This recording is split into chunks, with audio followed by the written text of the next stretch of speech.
Good morning, sports fans. You're listening to 96.9 FM WHYR-LP Baton Rouge Community Radio.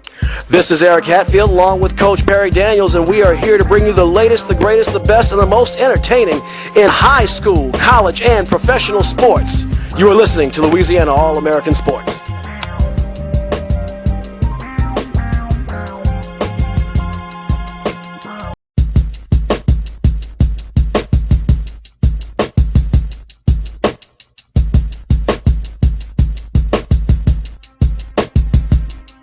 Louisiana All-American Sports Show. Louisiana All-American Sports Show. Louisiana All-American Sports Show. Louisiana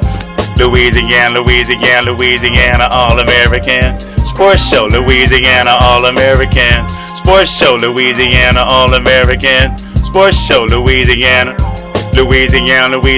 If it's sports you want to talk about, then listen to the hottest show that's coming out the South. It's Eric Hatfield and Coach Perry Daniels, man. They're going to sit you down and tell you all about the game and make it plain. 96.9 FM, that's the station to hear the best sports talk show in the nation. Without hesitation, you should get with this and get your popcorn ready, boy, you better not miss Louisiana All-American Sports Show. Louisiana All-American Sports Show. Louisiana All-American Sports Show. Louisiana. It's Joker P.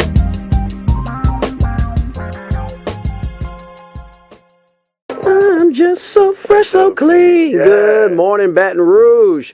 It's Christmas time. There's not winter in the air. It's about 70 degrees outside, but hey, that's just how we do it here in Louisiana. Good morning.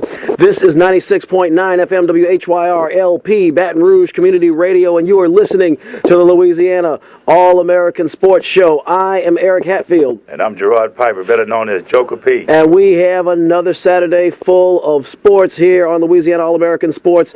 It's a lot of stuff going on. The high school season, the non-select school playoffs are coming to a conclusion. College football will announce who they think, or the Heisman committee rather, will announce its best player tonight. And of course, the National Football League has its regular season coming to a conclusion, and the playoffs are kind of up in the air for a lot of teams. And don't forget, basketball season started, and I'll tell you, our Pelicans are making a little bit of noise. So there's a lot going on here in Louisiana All-American Sports. Piper, how's it going this morning? Oh, man, it's going wonderful. I'm hyped and I'm charged and I'm ready to go. You know, that's good. And if you're ready to go out there at home, you can talk to us at area code 225-343-9927. 225-343-9927. In the world of high school football, the LHSAA Prep Classic is going down. This is the final weekend of the high school football season. A little bit of activity already began yesterday, Friday, in the Mercedes-Benz Superdome, as we've had a couple of new champions already crowned. Haynesville, the number 2 seed in Class 1A, defeated Mangum, who was the number 1 seed yesterday, 16-0. Was not a whole lot of scoring going on in that game. There was one, I believe it was a 24-yard touchdown pass that really was kind of the difference maker in the game. That was a kind of a slugfest. So congratulations to Haynesville. Haynesville and Mangum are a couple of names that you hear a lot in District 1A. In District 2A, that contest was last night in the Superdome, and Manny was kind of like a prize fight, as Manny and Kinder duked it out to the wire. Manny, the number 1 overall seed in Class 2A, defeated Kinder by a touchdown, 22-15. So congratulations to the folks out there in Manny, Louisiana. In District 3A, that will be going on actually right after this show is over, and we have a Baton Rouge area school involved. We have Livonia, the number 1 overall seed In 3A, they were the state runner-ups last year, if memory serves. They'll be facing the Amite Warriors. The Amite Warriors out of Tangipahoa Parish. They are in the fight every year. They have a very supportive community. If you ever go to that stadium, or if your high school's ever visited that stadium, mine has. A shout-out to Ben Franklin High School in its only playoff appearance in 2007. They went to Amite, and that party was crushed quickly. That's a tough team, tough school. That's going to be a good contest if you're in the New Orleans area and have an opportunity to see it. I suggested, I think that's going to be a great football game between Livonia and Amite, two really good programs. A school out of the New Orleans area, Warren Eastern, that's my younger brother's alma mater, and their quarterback, doggone him, I forget his name already. I believe it's Jawan. His last name is Smith, and it's a hyphenated name, and I can never spit it out. But nonetheless, he's a heck of an athlete, and if you get a chance to see that one, Warren Eastern, the 5th seed overall in Class 4A, they are going to play Neville, the number 2 overall seed in the Superdome. That's going to be 3:30 today. Warren Eastern's got some weapons. They also have a kick returner who is just a lot of fun to watch. His first name is Tyron, I believe. I cannot recall his last name, but very good team. That's going to be very entertaining football. And finally, the biggest of the big boys in the slugfest tonight, Destrehan out of the New Orleans area, number 4 overall seed in 5A. They will face Acadiana in the Superdome, 7 o'clock. Destrehan's one of those schools that's always been kind of hanging around, but kind of been a bridesmaid. Remember, Acadiana was the team that held Zachary to just 3 points. It tells me that they got some defense out there. Lindsey Scott usually doesn't get held to, well, you don't say Lindsey Scott and Zachary held to, quote unquote, anything very often. And they were held to a mere field goal. Destrehan knocked out 5A juggernaut West Monroe in the semifinals.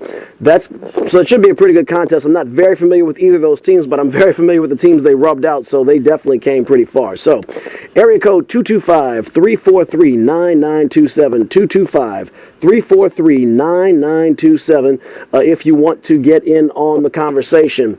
So, Joker, before we, I guess, move on to high school football, anything you wanted to kind of toss in there before, and anything before the show you read that caught your attention that you want to talk? Because I've been doing a whole lot of talking for the last 5 minutes. It's time for somebody else to warm up the mic.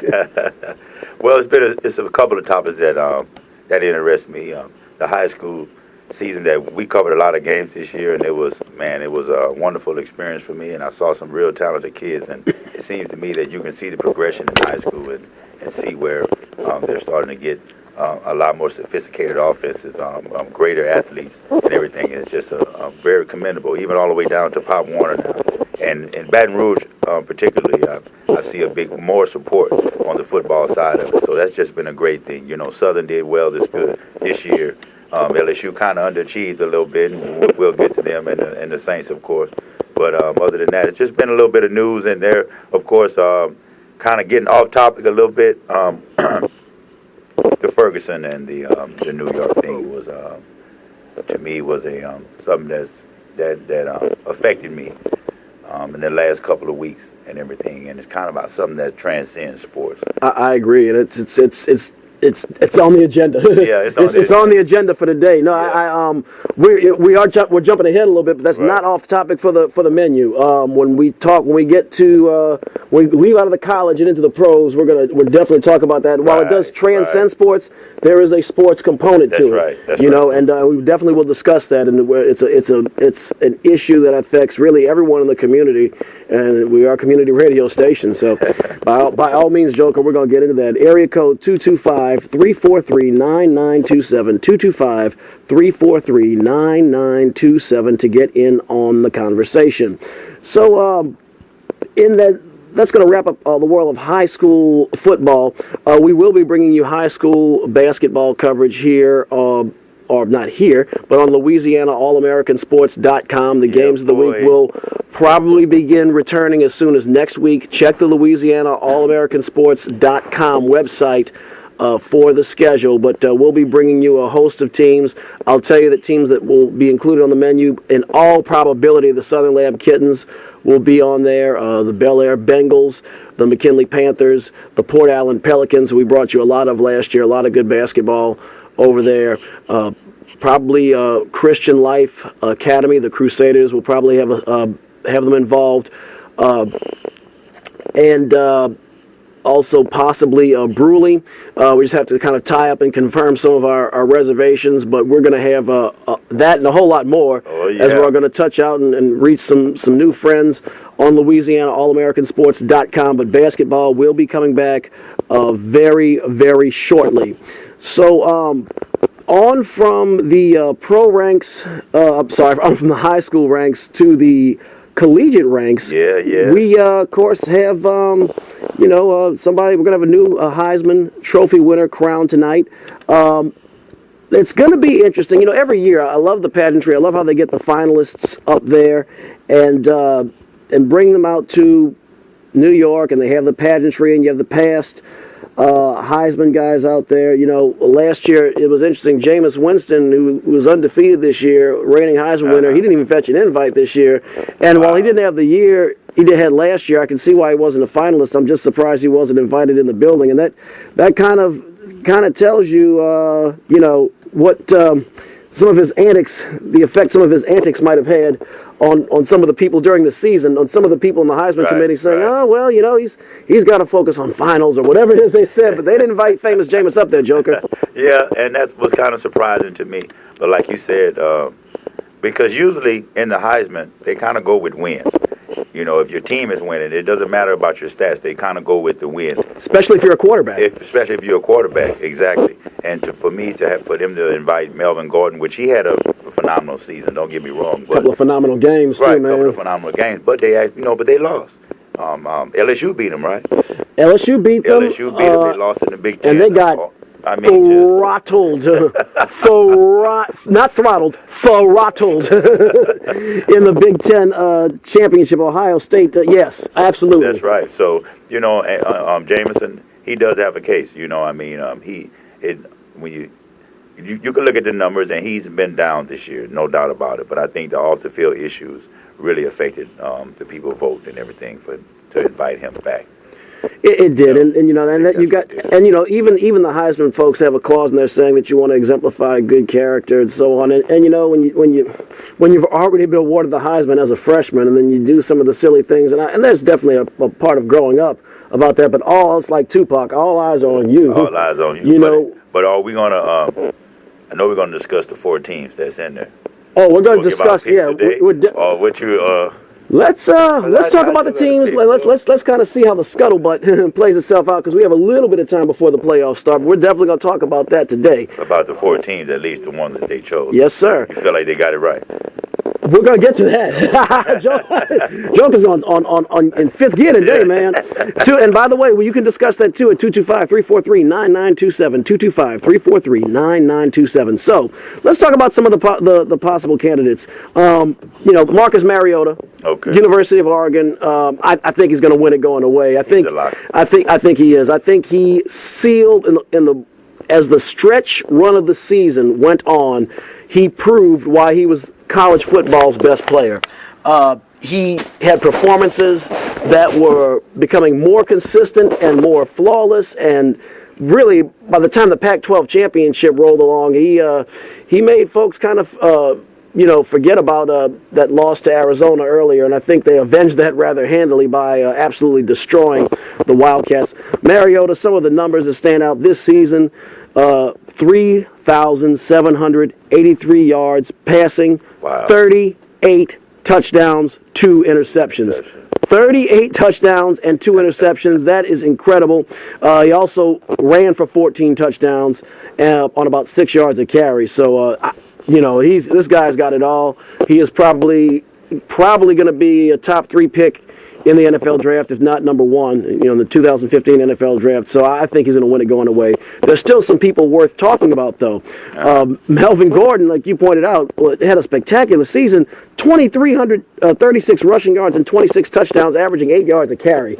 That is just sick. The kid's got that kid's got some skills, and he might be the first running back picked in the first round of the NFL draft in 2015 in quite some time. Oh yeah, most definitely.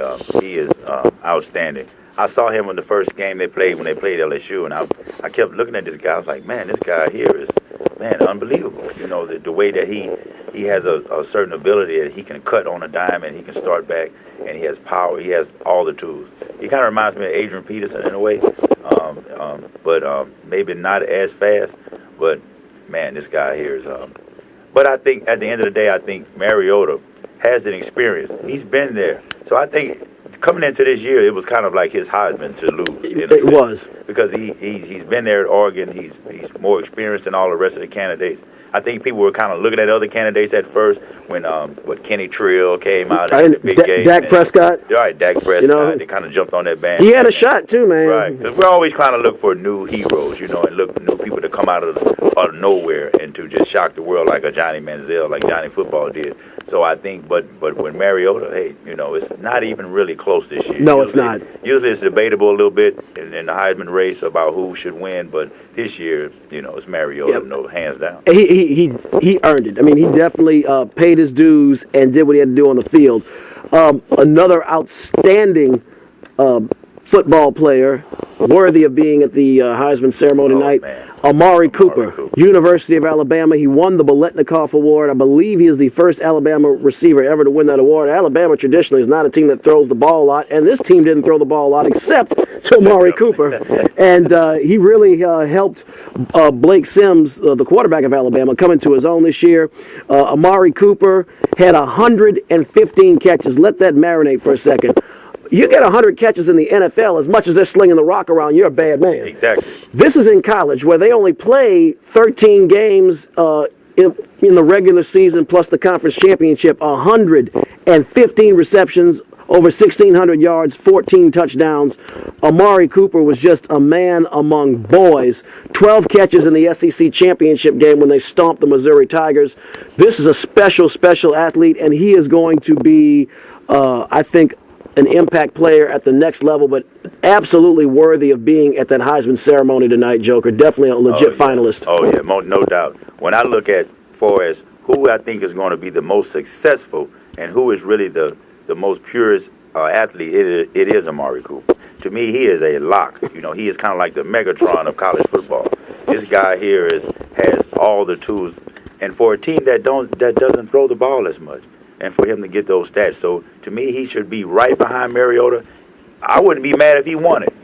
Me neither. For just the best player that's out there, Amari Cooper, hands down. But the importance of Mariota to Oregon team, because I think Alabama still will be able to win without Amari Cooper. So he's not as valuable, I think, to the team as Mariota is, and that's why I get a slight edge to Mariota. But stat-wise, he's comparable to Melvin Gordon, because Melvin Gordon's stats will blow you out the water, his stats. But, Amari Cooper's on a winning team, and plus he has the stats. So you took the words out of my mouth. As great as Amari Cooper is, and his stats are eye-popping, Marcus Mariota is the straw that stirs the drink at Oregon. I mean, I definitely give we don't. West Coast football isn't always that exciting, but Oregon has kind of pushed itself into the elite over the last several years. And if you haven't had a chance to see him, you need to see this kid. He is something else when he puts the ball in the air. He has size too. He sure does, and he has great feet. He's going to be. Quarterback's one of the hardest positions to predict in the NFL because there's so many factors, one of which is just the adjustment factor and maturity, and you can't get inside a guy's head. But, man, if he just does what he has to do, first one in, last one out. Really look at this guy. This guy is different. Who does he remind you of? Maybe a Kaepernick or type, or he's more, I don't know. Like a Kaepernick on steroids, I mean? Right, exactly. This guy is like, man. Because he has the phenom. I'll tell you who he reminds me of a little bit, and that's of Andrew Luck. The only difference is that Andrew Luck was in an offense that mirrored an NFL offense at Stanford. Right. Mariota, it's still a generation removed from that Chip Kelly offense, but I do think he has the tools. He's a different kind of guy. He's going to be something to watch. If he just does what he has to do, and there's no reason to think he wouldn't, he could be a heck of a player in the NFL. Trevon Boykin, quarterback from TCU, in the Big 12. The Big 12 kind of is almost treated like the little brother of the Power 5, but he had a great season, though. Over 3,700 yards passing, 30 touchdowns, 7 picks. TCU had one heck of a season. Their only loss coming to Baylor. This is a guy who can also run with the ball, averages 5 yards a carry, ran into the end zone 8 times. Gifted athlete. I don't know. Heisman, He's probably going to be. I believe he's the fourth and final person at the ceremony tonight. I didn't double check the lineup, but Boykin put some very gaudy stats up there, Joker. great season. It was his first time coming in, kind of making his appearance to the world and everything. So I think he did a good job, but I think it's a little stretch to give him the Heisman or to put him in that class. Maybe next year. But he showed what he can do, and he had an absolute phenomenal. I think one game he threw for like 7 touchdowns and ran for 1. TCU, as a team, I think should have been ranked a little bit higher. But individually wise, for him and the Heisman, there's a little different argument there. But their team, to me, is a great team. I think, just me personally, not jumping ahead, but they got bumped from the 3 spot and got knocked out and everything. So we'll talk about that. Joker can't wait to get on that. And that's actually up next. And I need to correct myself. Boykin was not invited. It was just those 3 we mentioned. Gordon, Mariota, and Amari Cooper are the 3 finalists. So I thought Boykin was on his way there, but he is not. So it's those 3. All 3 of them are quite deserving, but I do think Mariota has the advantage. It's kind of like when, you have to invite. You can't just have one finalist there. But remember, a couple of years ago, just to your point remember when Tyrann Mathieu was there? They usually have 4. They had 5. Sometimes it's an honorable mention. I was thinking Boykin would at least get the invite just with the breakout they had. Right. But those 3 guys are definitely a cut above the rest. No getting around that. So we've talked about individual players who are cuts above the rest. And Joker's licking his chops. We're going to talk about some teams that are cut above the rest. And you can definitely get in on this conversation because this is conversation worthy. Area code 225-343-9927. 225-343-9927 here on Louisiana All-American Sports on 96.9 FM WHYR-LP, Baton Rouge Community Radio. Let's talk about the NCAA playoffs. So we got 4 teams. We got 4 teams that got invited. And, the first set of games, the semifinals, of course, were picked by the top seeds. So who do we have? We have Alabama, number 1, Alabama. And that's going to be in the Sugar Bowl. They're going to play Ohio State. And then we had number 2, Oregon, which is interesting, Pac-12 champions, but they have a loss on their record. They're the number 2 team, and they're going to play in the Rose Bowl, which means the number 3 team, undefeated Florida State, the defending national champion, has to hop on a plane and travel 6 hours all the way out west to Pasadena to face the Oregon Ducks. That's interesting. Number 4 is Ohio State.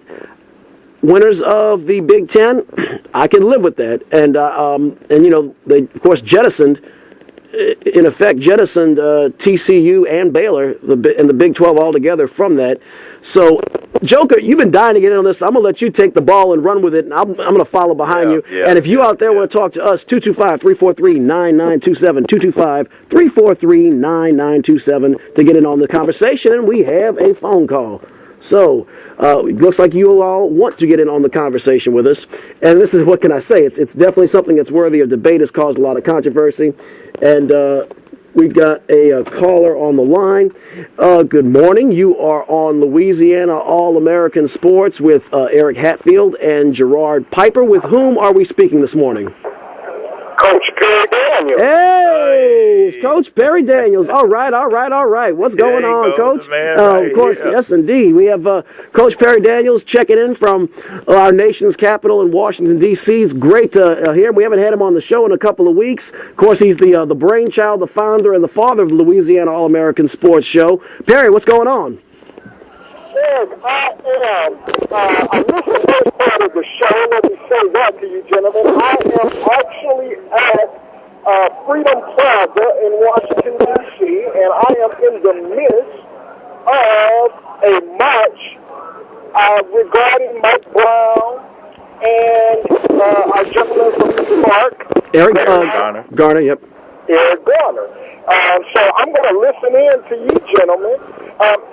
I'm sure at this point in the show that we are beyond our high school report. Is that a good assumption? That's correct. We've talked about high school. We just finished talking about the Heisman finalists. We're about to talk about the 14 playoff, but it's so good that you called in, Perry, because at the top of the show, this is on the agenda today, this topic, and it's going to blend in with the pro segment, so I'm glad you called, and if you can, stay as long as you can, stick with us, because that's on the agenda today, Perry. Oh, yeah, most definitely.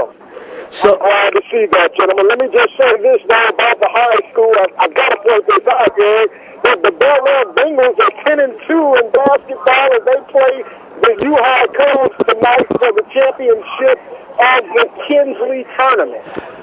That is going to be some good basketball, man. Now, where's that tournament going to be, Coach? It's at Central High School. Last night, the WHYR Cubs beat the beloved McKinley High Panthers. Oh, no. WHYR is swinging this year. They are by 2 points in the semifinals, and Bel Air beat Redemptress by 20-plus points in their road championship. Coach, I'll tell you, I can hear him getting it cranking out there. But to your point about the Bel Air Bengals, last year the Bengals had not last year. I'm sorry, 2 years ago in the 2012-2013 season, the Bengals only had a small number of wins. In fact, we have Eddie Murphy on the line to tell us how many games the Bengals won last year. How many was it, Mr. Murphy? Okay, Mr. 5. 1, 2, 3, 4, 5. Only 5 wins in 2013. Last year, they bucked up. Coach Chauncey Moore made a team out of them, France, along with Coach Perry Daniels, who was an assistant coach on that team. They made it to the playoffs. This year, I watched them play in Summer League. They have a kid who was raw talent, never played organized basketball before. His first name is Robert Perry. Do you know Robert's last name? It eludes me at the moment, Eric. Give me a while, guys. I've got so much going on here when it comes to me. No problem, Coach. Lewis, Robert Lewis. Robert Lewis, I saw him over the summer, and I said, Perry, this guy, y'all just, so what's up with this kid's fundamentals? Perry said he never played basketball before. I said, oh my God, if you just teach him how to dribble and shoot and rebound, this guy's going to be a monster. Right. And it sounds like he has developed very quickly from what Coach Perry Daniels is telling me. So we will be giving you some updates on Robert Lewis. I love watching these organic high school stars come out of nowhere and start playing, when you have the right coaching and guidance. So Bel Air Bengals will be something to watch. Oh, yeah, Perry. I just want to say, Perry, I started the show out, and I was talking about in the last 2 weeks that's what I've been affected by the decisions that happened in New York and in Ferguson with the Mike Brown decision and the Eric Garner decision. And, man, I wish I could be there with you right now, man. Big kudos to you. I wish they had a movement like that or some type of protest here in Baton Rouge for us to be able to try to protest the police brutality and things that happens out there in our community. So big ups to you, man. Wish I could be there with you, man. And you keep on pushing, keep doing a good job. Joker, it's a lot of diversity out here. Look for all these Facebook posts. I'm trying to upload interviews and photos on Facebook. I think the people will be surprised at some of the people that are out here and some of the things that they are saying.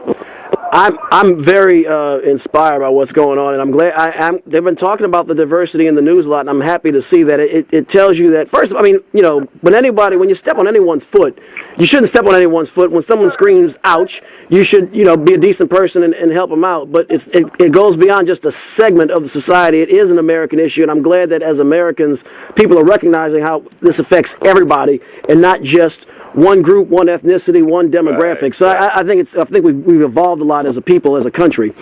We are going to talk about that very shortly. Let's steer back into the 4-game playoff. Exactly. I want to know, you talked about, you named the 4.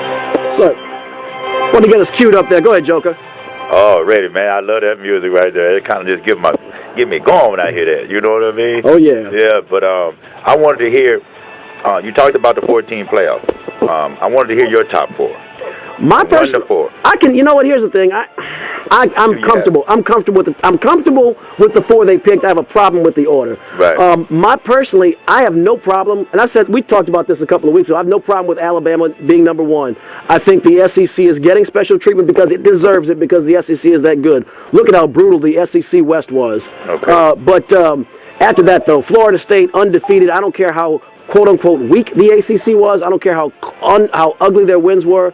They have not lost a football game in 2 years. I think it's obscene that any non-SEC school with a loss jumps an undefeated Florida State. So I didn't like that very much. And while I'm fine with Oregon and Ohio, I'm fine with TCU getting bumped. They lost to Baylor. Baylor was the real Big 12 champion, but I don't think anybody would think that Baylor's among the top 4 where they don't play. Defense is optional at Baylor. And they don't have a championship game, and that was to their detriment because they didn't have an undefeated team. They weren't heads and shoulders better. So Big 12 just needs to get, that's a them problem, in my opinion. So I had no problem with I didn't think TCU belonged there in the first place. Right. So I'm fine with it. After Ohio State destroyed a very good Wisconsin team, that was all I needed to see. I'm good with Ohio State at 4. I'm good with Oregon being in the top 4. I think they should be 3 and not 2, and I think they should be traveling out to the Orange Bowl instead of having to go out to the Rose Bowl. But that is what it is. That could be a disadvantage, though. I mean, that's a lot of travel for those young people. So it is, and that was my point. And you hit right on my point. You said everything that I was going to say. While I'm not so much upset about the team that they have in the top 4. It's the seeding, because now it gives Alabama an edge, I think. I think with Ohio State. I think it kind of gives them a little bit of an edge. Ohio State on their 3rd quarterback. Yeah, they look good against Wisconsin, but this is Alabama. They look good. They look great. Wisconsin great. Wasn't the team that I think they was a little bit overrated. LSU beat them, so I just think like but to blank them, yeah. I mean, they didn't just beat Wisconsin. They destroyed. They took the teeth out of those Badgers. Right. And I tell you what, Urban Meyer, great job. I can't be mad at them being in the top 4. Urban Nick, that's going to be a good matchup too. I just think they're going to be overmatched with Ohio State. They're just like when all the time when the Big Ten plays the SEC. You know how they go. On the other hand, Florida State beat Georgia. Georgia Tech. Georgia Tech. Yeah. Who beat an SEC team? They beat Georgia. Yeah. I thought Georgia Tech was going to win that game, too. Florida State showed me. Right. And Florida State also beat Auburn last year in the national championship, another SEC team. So when they talk like they don't play nobody, they beat Notre Dame. They beat Louisville when Louisville was ranked. They beat a lot of good teams. What impresses me about them, and I'm going to pick them now. I'm going out on the line to get it ready. Don't nobody get a heart attack or not. Check this out. I'm going with Famous Jameis. I'm riding with Famous Jameis. I think that he is going to show the people that he is the best quarterback that's out there. He has that ice water in his veins. He's a winner. You know what I mean? Yeah. He's a winner. He knows how to win games, and that's very, very important. When it gets crunch time, he's the most poised quarterback I've seen. He doesn't get rattled. They kind of play down to their competition. I think, sometimes if it's a tough team, when they showed me they beat Georgia Tech with that triple option, that's when I knew that they was for real because they was able. That's hard to defend. Jimbo Fisher showed me that he definitely showed his coaching pedigree because I had some concerns about that defense being able to stop Georgia Tech, and I mean they traded punches and really they were by the end of the game they were in the driver's seat. I mean the score was close. Right. Georgia Tech made it interesting at the end, but Florida State they showed me something, and another reason I think they should be notwithstanding the soft schedule and all that stuff. Another reason I think they should have been number 2. I thought they really proved they deserved to be a cut above Oregon in there. Oregon lost to Arizona. Florida State didn't lose a game. I just, so I'm with you. But as some would say, it is what it is. I'm gonna hold off on my predictions and pedigree for now. I don't think, how should I put this? I don't think I'm going to surprise anybody with the Alabama game. I'll put it this way. One mascot is an elephant. The other is like acorn or a peanut or something like that. I think the result in the field will be similar to a result between the mascots. Florida State, Oregon, I got to do a little more homework, especially with them having to go out to the Rose Bowl. That, I think, is a factor. I'm not saying it's the only factor, but it is a factor. That's going to be a big game right there because a lot of people, who would you pick? And if you had to draft, would you go with Mariota or Jameis. Here's the thing is that, a quarterback is not just a position on the field. When you get to the professional level, it goes beyond the field. You really are the face of the team, and it's almost like a combination of a job you go to college for, like a suit and tie job, but you have to sling the rock. You have to be a leader and lead by example, and not to mention the fact that Mariota's a freak of an athlete like Jameis Winston too. So I would right now on my feet pick Mariota first, but if I'm the number 2 team and I need a quarterback, of course I'm going to go with Winston. He's a freak. He got a rifle for an arm, and he makes great decisions. Reads defenses. He makes great decisions when he's standing on grass. Right. When he's not standing on grass, he acts like he's smoking grass. You know what I'm saying? I mean, he's got to stop that. But that's too much talent to pass up on. If you need a quarterback and Mariota's not available, you got to go with famous Jameis. So we have in the background, you can hear Coach Perry Daniels. He's in D.C. And we're going to talk about the men. We're going to talk about some professional sports. I will lead in with this. Last night, LeBron dropped 41 in the Smoothie King Center on the Pelicans, and Anthony Davis had to come out of the game, but the Pelicans defeated the red-hot Cleveland Cavaliers. This Pelicans team has a real shot at making the playoffs this year, and Anthony Davis, first of all, I think it was a chest contusion, so he shouldn't miss much time, if any. But that team is starting to gel. The pieces around Davis are coming together. I think they're one player away from really starting to scare folks in the West, but I think their goal should be to make the postseason this year, and they are in the running this year, those Pelicans. Why did I mention the Pelicans when we haven't talked basketball all year? Well, LeBron was at the game. He dropped 41 points. Earlier this week, LeBron, who doesn't, he's kind of that prototype league superstar, that prototype transcendent player, a lot like Michael Jordan, doesn't get involved in a lot of controversy very often, but he made a statement as he wore a T-shirt saying, "I can't breathe," which is, of course, the phrase that the late Eric Garner uttered 11 times as he was choked to death by a New York city police officer for he was selling loose cigarettes. They tried to arrest him, and he was eventually choked to death. The coroner ruled it a homicide. He said, "I can't breathe," 11 times. LeBron wore the shirt. 2 weeks ago, the St. Louis Rams out from Perry's neck in the woods, 5 players, mostly rookies, I believe. I know Tavon Austin was one of them. Came out. They ran on the field with their hands up. Right. As 8 different witnesses have said, the late Michael Brown had his hands up as he was shot to death. He had 4 bullet wounds in him already. Of course, the grand jury declined to indict. The officer said he was charged by a man who was already shot 4 times from 30 feet away. So there's that going on. And Perry's out there. This is a nation that's facing police brutality, around the turn of the 20th century. Well, in the 30s was a big deal, and there was a lot of corruption, and it was wrought out just to have some transparency, basic transparency. And I think we're going to see that again. I think you're going to see, in the not so distant future, police regularly with body cameras. I think you're going to see a lot of changes. These situations are unacceptable. People don't mobilize and get together because the media stirs them up or because they have nothing better to do. In fact, I'm sure Perry has, in D.C., I'm sure plenty of stuff to do. I'm sure he'd rather be at the Smithsonian right now and not be dealing with this situation if this situation did not exist. But it does exist. It is a problem. Perry, are you still with us? I am, Eric, and you are hitting the nail right on the head, man. If we are a nation of the people, by the people, then the people can demand a change in protocol and standard operating procedure by its government. Exactly. And I think a couple of things here. We can delve into the cases. We talked about Ferguson in a lot of depth this summer when that case first hit. But I think one of the changes I think that we want to see. First of all, we want to see accountability. I think as a nation, first of all, we deserve no. We are entitled to accountability by our police department, by our government, period. I work in state government, and I'll tell you the one thing, you can say government might move slowly and government might do this and that, but I'll tell you what, every I is dotted and every T is crossed just in bureaucracy. And that should extend double to the people who are supposed to protect and serve and have the ability and authority to use deadly force on a population. Exactly. And that was my point on the whole issue, because some people try to bring up black on black crime, or they may say that blacks kill other blacks. So what? Which is true. Whites kill other whites.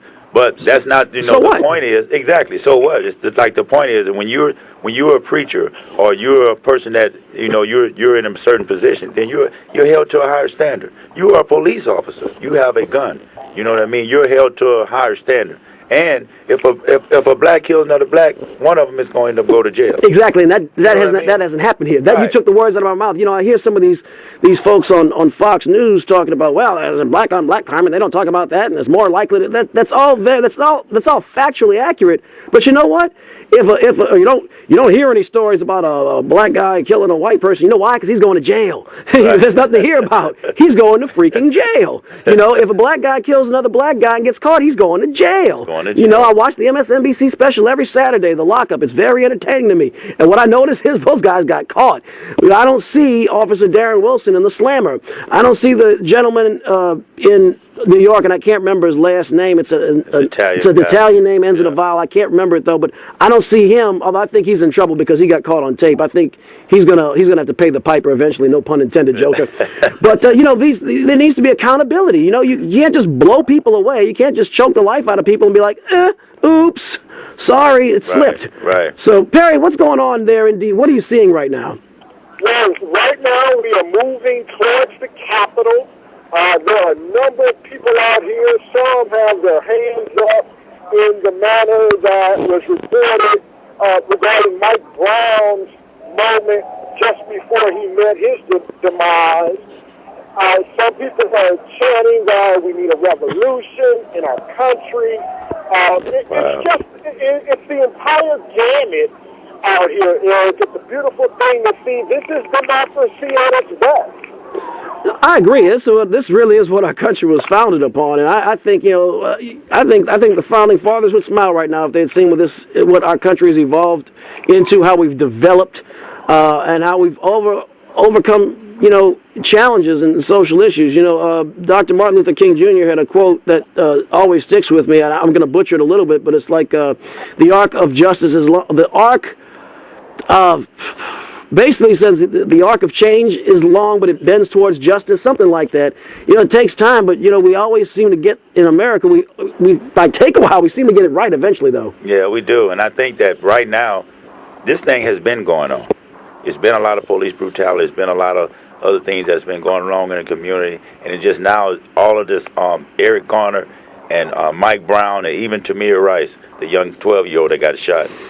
They're starting to galvanize us now. We're getting tired of this, and it's on social media now, so you can actually see it with your eyes. Sort of like the Ray Rice thing. You knew what was going on, but until you actually saw it and you saw the elevator, and that's when people got in the uproar. Now, when you choke this man out and it's on camera. Mm-hmm. So even if a police has body cameras, we have film, and you still got past that. The other thing too is if the cop didn't do anything wrong, that covers their butts. I mean, right. let's say, and I don't. I mean, look, I have a mind. I've looked at all the facts and all the evidence that's been presented. I think Darren Wilson was in the wrong. I think he blew that guy away unnecessarily. But let's say, for argument's sake, let's say he did charge him. Let's say he had a body camera on. Well, that proves it. Oh, look, he's beating the hell out of me. I didn't have a choice. Right.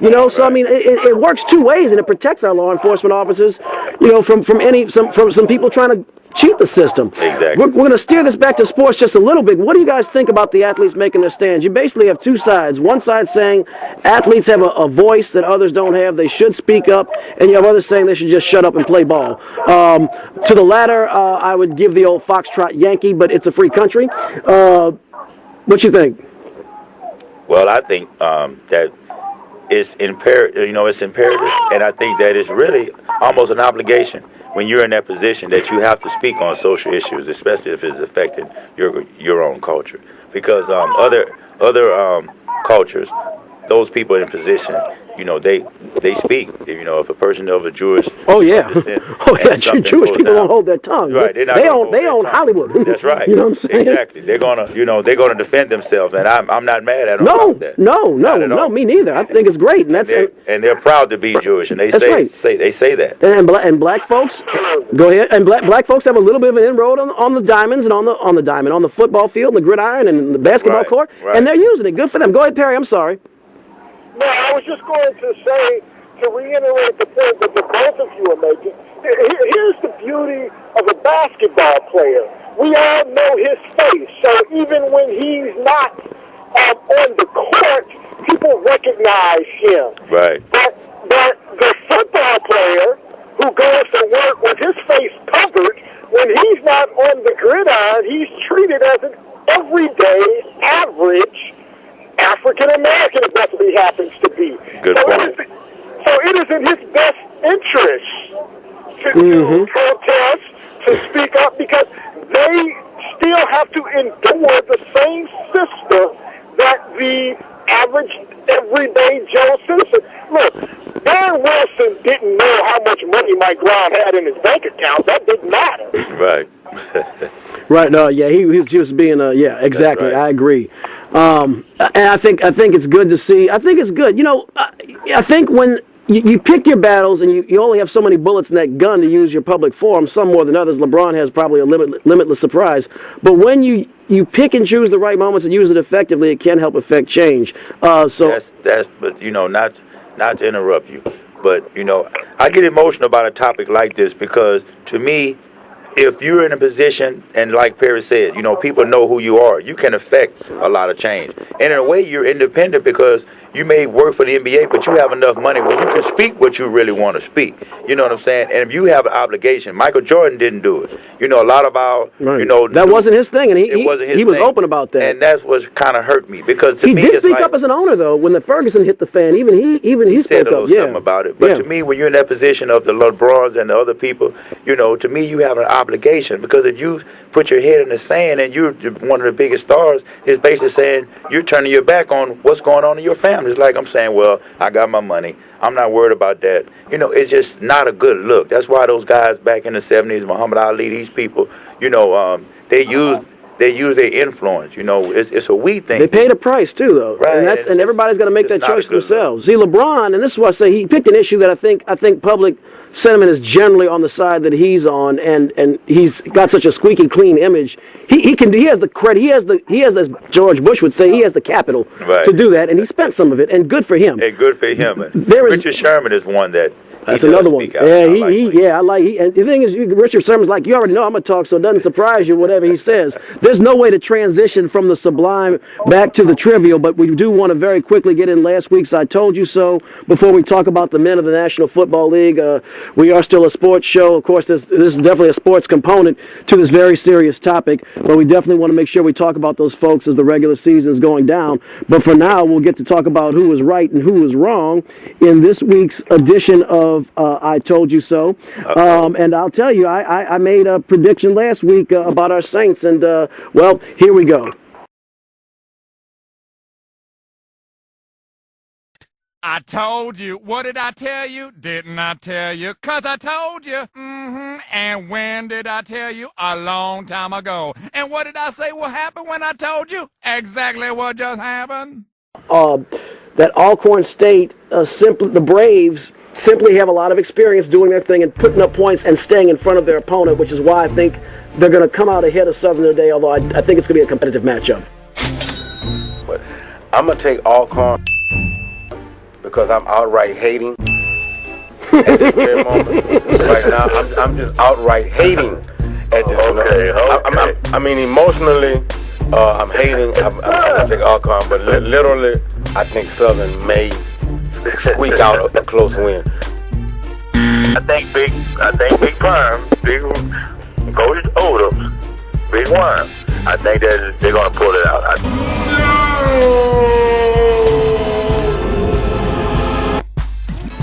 Playing with my money is like playing with my emotions. Because I think Alabama's going to blow Missouri to smithereens and claim what I think is proving to be rightfully theirs. Yeah! Yeah, I concur with you on that, Eric. I think Alabama is the better team, and they're going to go out there and get the victory today. Yeah! Between the Georgia Tech Yellow Jackets, who were winners of the ACC Coastal Division, and the Florida State Seminoles, who are 12-0 winners of the ACC Atlantic Division, I'm just going a little bit off gut instinct. I think this is where Florida State finally meets its Waterloo. Oh, Eric, that's going to be a tough one. I'm going to have to stay with Florida State.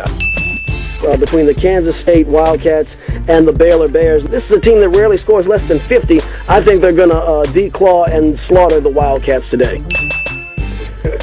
I agree with you on that one, Eric. I'm going to follow suit.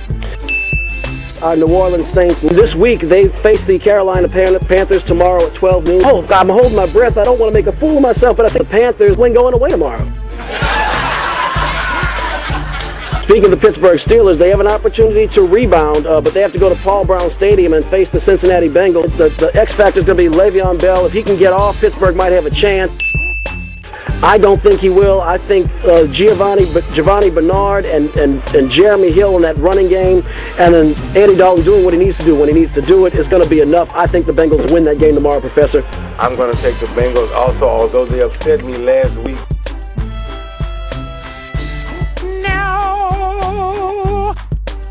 The Baltimore Ravens go down to South Beach. They go down to Florida to face the Miami Dolphins.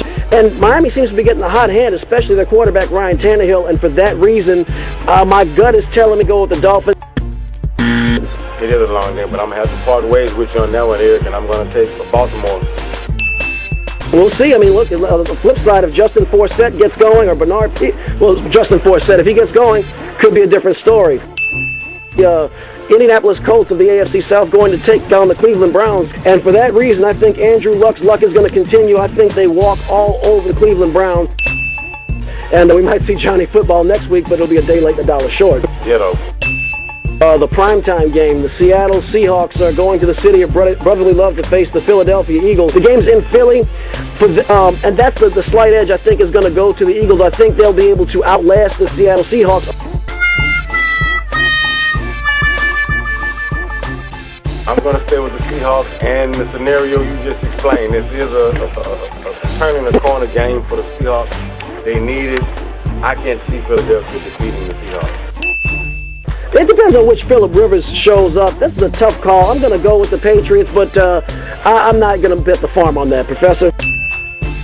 Indeed, Eric. I'm going to agree with you once more. I'm agreeing with you a lot today. That's interesting. New England also. New England has to win this game. Yeah!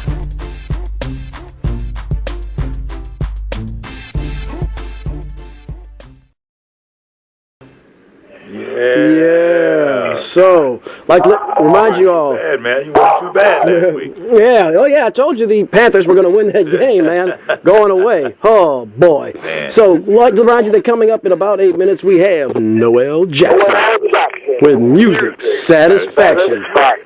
Here on 96.9 FM WHYR-LP, Baton Rouge Community Radio. So that leads us into some talk about the National Football League.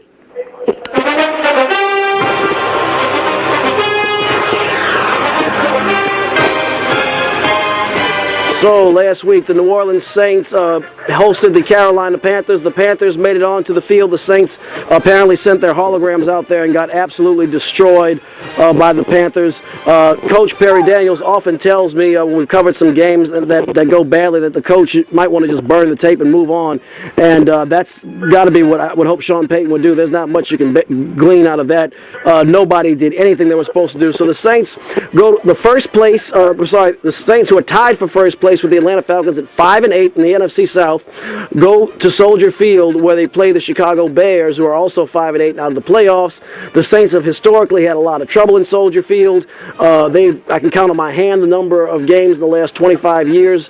The Saints have won at Soldier Field. The Saints looked awful last week. I'm picking the Saints. Makes sense. That's the way that the Saints season has been going. You know, the games that you think they should win, they lose, and the game that you think they should lose, they win. This game, they're going to win. They're going to go up there to the Bears. The Bears are totally awful. They got some problems. Yeah, they got a lot of problems. And the whole thing with Aaron Cromer, he's out. And the whole thing with Aaron Cromer, I don't know if you heard about this, but basically he admitted to leaking information about, the Bears having buyer's remorse on Jay Cutler and threw a couple players under the bus, and he tearfully apologized. I think the locker room is completely lost at this point. That's just something you don't do publicly. So besides the fact that the Bears are struggling, they're totally dysfunctional, the Saints still have something to play for. So I agree. Yeah. Perry, you got anything on this one? I'm going to go with the Bears, but I'm in a moment of silence for a prayer here. No problem. Yes, no problem. I definitely respect that. You just jump in whenever you're ready. So we also have some other competition going on. Big game. Tell me this. What do you think about this Adrian Peterson game? Did you hear that he wants to retire? Yeah, look, that's his prerogative. He's had a great career, and his market value has been damaged by not playing an entire season and all this that's gone down. And if the league is willing to part ways with their best running back, one of their stars of his time, over this issue, they want to let that go. They want to let that asset go. That's their prerogative. There's a little bit of sarcasm in my voice there. Well, it's kind of like, it looks like now since they, I think the union and the league has came together and try to change the way that the player conduct rule. I think they're going to arbitrate that out. They're going to let the initial punishment come from an outside person. But Roger Goodell's still going to have the final appeal. And so I think now the way the appeal process happened with Agent Peters, of course, his appeal was denied. And so he can't go on file for reinstatement until April of 2015. That's correct. And so, wow, I mean, it just shows you how fast things can happen, how fast you can quick to be derailed. He was the heartfelt story when he blew his knee out, come back, run for 2,000 yards, and within that short period of time, now he's talking about retirement. It is head spinning. It is mind-boggling. If you're a fantasy football player, he's always it's almost understood he's the first pick in the draft. That's out the window now. You don't even know if he's going to play next year. It's unbelievable, actually. Wow. Dallas Cowboys, they have to face the Philadelphia Eagles. Dallas, this game's going to be a Sunday night. This game is a Sunday night football game. It's at Lincoln Financial Field. It is going to be a part of football night in America, and it is the perfect game at that time of year. Dallas Cowboys, they've been up and down, but they actually played better on the road than they have at home, and they are going to be running the ball with DeMarco Murray. Philly's had a little problems with the run. They've had a lot of little problems in the power game. Seattle kind of exposed that last week. Dallas is an underdog, but I actually think the Cowboys win this game at Lincoln Financial. I just think their running game trumps Philadelphia's offense. I'm a little bit on the fence about it. I thought about it at first with Philadelphia, the way their offense is, and Chip Kelly, the way he can just plug in players and plug out players. But the last couple of games I saw them play, they didn't really look too good. Mark Sanchez, to me, now is starting to regress. He kind of, the other teams are scouting them better, and they have a game plan for him. So even though Dallas is not real big on my radar either, they don't really impress me that much. Now, when they run DeMarco Murray and they go with that type of offense, like they pass off of the run by just giving him the ball 25 times a game, then most definitely I think Dallas beats the Eagles. So I'm going to pick Dallas this game. Huge game. I think this might be the de facto NFC East championship game. Denver Broncos go to play the San Diego Superchargers. Phillip Rivers is great at home, and Peyton Manning is just good on the road. This is a big game. The Chargers could vault themselves to even having a shot at the division, but definitely that wild card situation. This is huge. I think San Diego's going to have more of a sense of urgency. I'm actually going to go with the Chargers in this game. Wow, me too. I thought you were going to pick the Broncos that time. Ooh, all right. So we both going. I just had a moment of epiphany. So we both got. I'm going with Peyton Manning. Oh! The reason why is because it was a couple of weeks ago where Peyton Manning played. Miami, is that the one? Or was it? When they came back? No, it was the Chiefs. And then I picked against... At Arrowhead, that's right. At Arrowhead, and I picked against Peyton Manning that game. And this time, I'm not going to pick against Peyton Manning. Yeah. Even though Phillip Rivers kind of has his number. They beat him last year. And so, but I'm going with Peyton Manning this game. So we have... in Ohio, the Battle of Ohio, Cleveland hanging on to their playoff lives, and Johnny Manziel flying in with his cape on, Johnny Football, making his first NFL start at the Dog Pound, facing Cincinnati. I think Cincinnati is the better team, and Cleveland is a little dysfunctional, but Cincinnati ain't quite right on the road, and I think you always get that one-time push with a rookie quarterback making its first start. Cleveland's defense is locked down. I think it's going to be hard for Andy Dalton to be effective. I like the Browns are actually a 1-point favorite, believe it or not. I'm going to go with that. You're going with the Browns? Yes, I am. I'm going with the Bengals. And not a bad pick. Very good team. The Bengals, A.J. Green. Oh, hey, you got that right. He's a beast. The Miami Dolphins travel to Foxborough to play the New England Patriots. The Patriots haven't lost a game at home. They rarely lose at home. I think this is where the Dolphins might be bowing out of the AFC playoff race in spite of Tannehill having definitely a big step up this season. But I'm going with Tom Terrific and the Pats at Foxborough. I went with Tom Terrific pretty much the whole season. But right now, I actually see a little something in Miami. My upset pick of this week is going to be the Miami Dolphins. upsets the New England Patriots. That would effectively mean the Dolphins would sweep the Patriots, because remember, they beat them in Miami earlier this year. The Dolphins have always made the Patriots' lives miserable, but more so in Miami than in Foxborough. Big game if you're a fan of the New Orleans Saints. The Pittsburgh Steelers travel to the Georgia Dome to play the Atlanta Falcons. Falcons, look, at home, they have a 500 record. They're just absolutely abysmal on the road. Matt Ryan's something else at home, and I don't know which Pittsburgh Steelers team is showing up. They went to Cincinnati and played like the Steelers. You thought the best game they played all year. Now they're going to a dysfunctional Atlanta team that got slapped around by the Packers, but I actually like the Falcons in this game. I think they showed me something against the Packers, although the Packers have a weak secondary, but they showed they can put up points quickly when they're pressured to. Pittsburgh has a good run-stopping defense, but they're a little softer in their secondary. I actually like the Falcons in this game. Wow. That must be your upset pick. Yeah, that's definitely my upset pick. Yeah, because I'm going with the Pittsburgh Steelers. Le'Veon Bell has been on another level now. I think Mike Tomlin has found something. And so he's been riding Le'Veon Bell, and I like his strategy. He's going to ride with him. On the other hand, Matt Ryan, from my information, I don't think Julio Jones is going to play that game. So I definitely am going with Pittsburgh. Okay, let me make this condition. If Julio Jones doesn't play, then I'm switching to Pittsburgh. I'm switching to Pittsburgh if Julio Jones does not play. We are all out of time. Look, I'm rooting for the Steelers. I'll tell you that much. I hope I'm wrong. Noel Jackson coming up in just moments. And I don't know if Perry can hear, as we always say, ADT, JNS, love you. Yeah, boy. Have a good afternoon. Power to the people, Perry. Power to the people. Hail to the king and lots of love. May he protect us from the evil. Hail to the king, lots of love. May he protect us from evil.